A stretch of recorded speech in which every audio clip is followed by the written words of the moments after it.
The Batman-Superman film is a little under 2 years away, and we've already got a clear look at the kind of Batman we can expect to see. Taking cues from a number of sources, the Ben Affleck Batman suit is ripe for examination. So I'm going to do that right now. Let's start off with the Bat Utility Belt, which has been Batman's saving grace since the early days of the character. Traditionally, it consists of 10 pouches, and has been known to hold a number of interchangeable items over the years. The stock standard ones being batarangs, a grapple gun, bowlers, tracers, and smoke pellets. It's also been known to include a rebreather, a laser, a device to signal the Batmobile, shark repellent, a taser, a bat beacon, and sometimes, if the situation calls for it, kryptonite. This particular incarnation seems like a pretty standard fare, and could include any or all of these things. Oddly enough though, it doesn't seem to serve the purpose of an actual belt, which is keeping one's pants up. Moving on to the gauntlets. Now on the surface, there doesn't seem to be much to see here, but they do feature scalloped fins, which are perfect for deflecting blade attacks as seen in Batman Begins, and to fire into the Joker's face as seen in The Dark Knight. You know how I got these scars?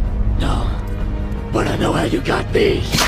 The gloves have been known to have the ability to electrocute people or things, and the knuckles sometimes contain small amounts of lead to increase the impact of Batman's punches. Hidden extra tools such as lockpicks are also encased inside, if need be. The suit itself looks to be made of a flexible Kevlar material. Whilst in the past, Batman has employed plated armor, lycra, and a weird sculptured torso, this appears to be more form-fitting, showing off his natural physique, with perhaps a little extra added padding when you take into account Ben Affleck's current size. Designed to be bulletproof, heat-resistant, shock-dampening, as well as breathable, it's more of a precaution against bullets than anything else, as Batman, like most, prefers to avoid gunfire. Here it's seen with raised textures, plus seams that are reminiscent of Greg Capullo's New 52 suit. The symbol, on the other hand, echoes that of The Dark Knight Returns, and is the same emblem used in the Batman-Superman logo reveal from last year's Comic-Con. Yes, it's bigger than what we've traditionally seen in the movies, and in the comics it offers extra bulletproofing protection, with the Dark Knight Returns version specifically designed to be a bold target used to lure gunshots to the strongest point. It should also be noted that the suit's been known to include a neck and back brace in order to avoid anyone attempting any further Bruce Wayne spine shatterings. The cape appears to be made of a leathery material, different from the Nolan suit that was kind of a memory fabric that took shape when a small electrical charge was applied from the gauntlet fingertips. Over the years, the cape has greatly varied in what it's capable of. Sometimes being torn real easy, and other times depicted as being bulletproof and fire resistant. The Dark Knight Strikes Back even had it containing razor sharp blades for slicing people real good. More often than not, it's shown with a limited gliding ability. The cape is said to be mostly employed as a form of misdirection, with those facing Batman perhaps unsure where the bulk of his body lies underneath it, especially when he's in motion. Lastly, the cowl. This time depicted as having Jim Lee style short ears for the first time ever, if you discount Batman 66. Which I don't! It also appears to do away with the white lenses, as often seen in the comics, various animations, and briefly in The Dark Knight. Attached directly to the cape, I wouldn't be surprised if it offered full neck movement, something we've only seen recently on film. The cowl has also been shown to alter with Batman's expression in the comics, but here it appears to be fixed in a kind of scowling position. But I think with slight CGI movement, kind of like what we saw with Rorschach from Watchmen, would be a good way to convey some emotion. It also has anti-tampering security measures installed, such as stun gas and electrical charges if someone unauthorized tries to remove it, not to mention an internal comlink and receiver placed in the ear for communication. Let's not forget about the digital camera and optional infrared, ultraviolet, and night vision modes. It's also reinforced to soften the impact of concussive blows, and lined with lead in order to prevent metahumans from using X-ray vision to determine Batman's secret identity. Overall, it's a great design, and mostly reminiscent of Jim Lee's work, the hulking Batman from Frank Miller's The Dark Knight Returns, and perhaps elements of the Arkham games. Of course, we don't know what the color scheme they're going to go for at this point in time. Maybe a black and grey, maybe a blue and grey, maybe none or all of those things. Bear in mind also, we'll most likely see a more heavily armored or mechanical version for the inevitable Batman-Superman showdown. Thanks everyone. Now if you like this, why not check out my podcast, The Weekly Planet. This week's one, out Monday, is on the new Batsuit, Godzilla 2014, and the best and worst X-Men movies. We just hit 500,000 downloads, so thanks everyone for that, and thank you to comicbookmovie.com for hosting it. You can find the show linked below. But what's your favorite Batsuit? Firstly, just from the movies, and secondly, from any other incarnation. Leave your thoughts below or via my Twitter and Facebook pages, both ending in Mr. Sunday Movies,